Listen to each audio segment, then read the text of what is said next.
Bienvenue dans cette vidéo. Regardons ensemble cette réaction de Souleymane Gbagbo Koné et revenons analyser après. Bon visionnage à tous. Camarades peuple d'Afrique, enfin, le vieux Waworo se prononce sur sa candidature pour 2027. Ce 9 janvier 2025, Dramane Ouattara se prononce sur sa candidature. Chers camarades peuple d'Afrique, on l'écoute et bon, on va décortiquer. C'est de ça qu'il s'agit, hein, décortiquer ça là. Il était de mon intention de ne plus être candidat parce que j'estimais qu'il fallait passer la main à une nouvelle génération. Écoutez. Aujourd'hui, je peux vous dire que j'ai bien fait d'accepter la proposition de mon parti. D'accord. À la date d'aujourd'hui, je n'ai pas encore pris de décision, mais je peux aussi vous rassurer que je suis en pleine santé et désireux. Je suis en pleine santé et désireux de continuer de servir mon pays. D'accord. Mais comme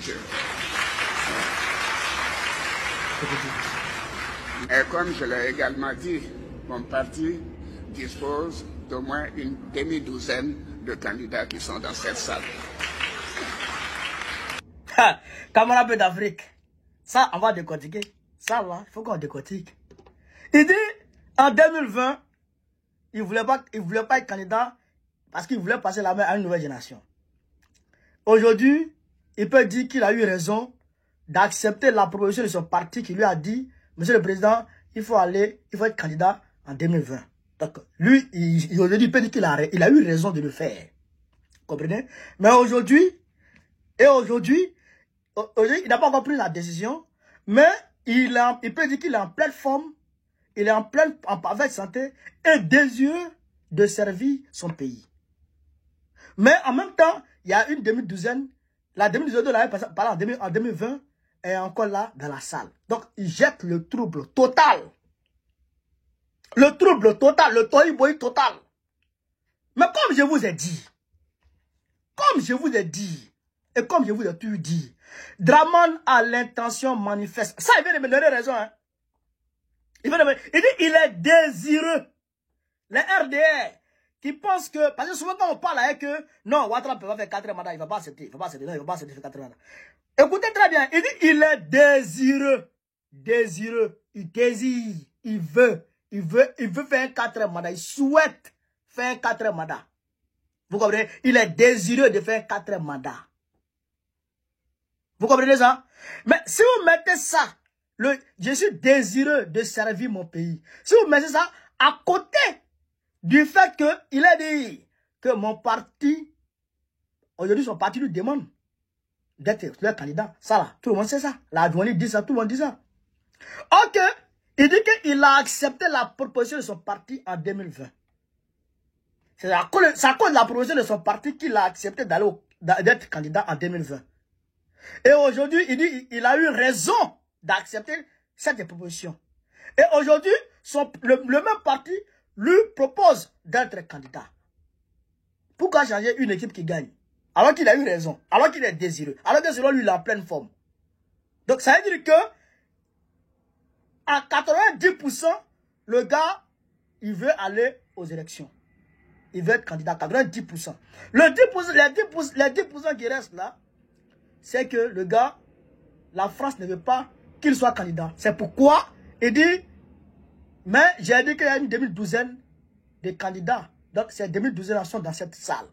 Pour dire à la France, non, je n'ai pas encore dit que je suis candidat. Je peux toujours passer la main à quelqu'un. Vous comprenez? Mais nous, on sait qu'il veut être candidat. On sait qu'il veut faire un autre coup d'État. On sait qu'il veut faire une autre violation de constitution. Nous, on sait ça. Pour continuer à affamer les Ivoiriens. Pour continuer à détruire les maisons des Ivoiriens. Pour continuer à endetter la Côte d'Ivoire. Pour continuer à voler les Ivoiriens. Pour continuer à détourner l'argent des Ivoiriens. Pour continuer à détruire le système de santé.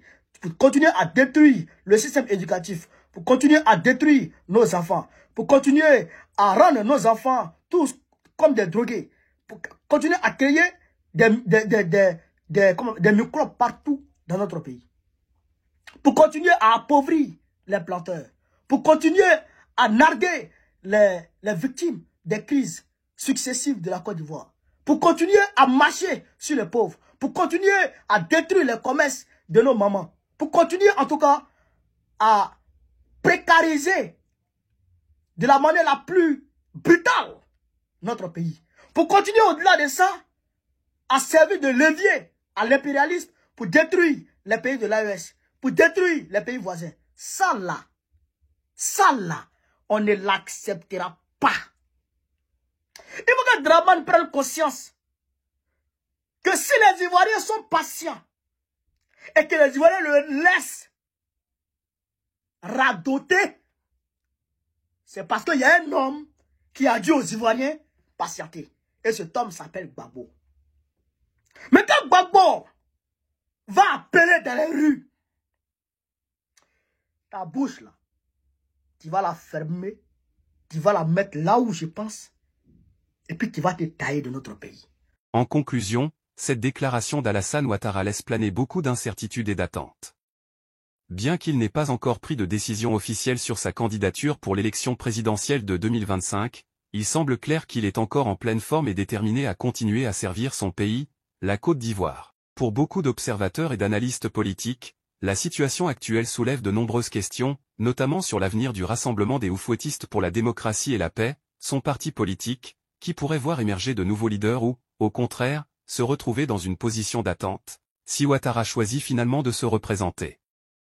Cette période de réflexion semble aussi marquer une transition pour la Côte d'Ivoire. La question de savoir si un 4e mandat d'Ouattara serait viable pour la stabilité politique du pays est un point de débat constant.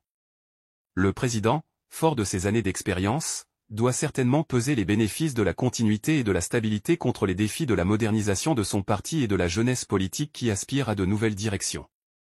L'issue de cette décision aura une influence majeure sur la dynamique électorale de 2025, mais aussi sur la place de la Côte d'Ivoire sur la scène internationale. Ce qui est certain, c'est que les élections de 2025 seront décisives pour l'avenir du pays, et si Alassane Ouattara se présente, cela marquera un tournant important dans l'histoire politique de la nation.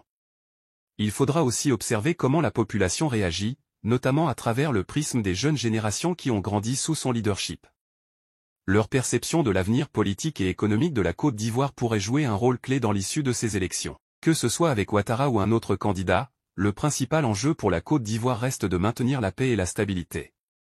Le pays a traversé des périodes difficiles, notamment la crise post-électorale de 2010 à 2011, et beaucoup espèrent que la campagne de 2025 se déroulera dans un climat serein, sans violence et dans un esprit de véritable démocratie. Cependant, la perspective d'une nouvelle candidature de Ouattara pourrait raviver certaines tensions, notamment parmi ceux qui estiment qu'il est temps pour un changement de leadership, et parmi ceux qui voient en lui le garant de la stabilité et du progrès du pays. Le fait que Ouattara laisse planer le doute sur sa candidature prouve également qu'il sait que la politique ivoirienne est en constante évolution et qu'il doit prendre en compte les attentes et les aspirations du peuple. Un éventuel 4e mandat pourrait signifier la poursuite des réformes économiques et sociales qu'il a initiées, mais aussi un défi de plus en plus complexe avec une population de plus en plus exigeante et consciente des enjeux mondiaux.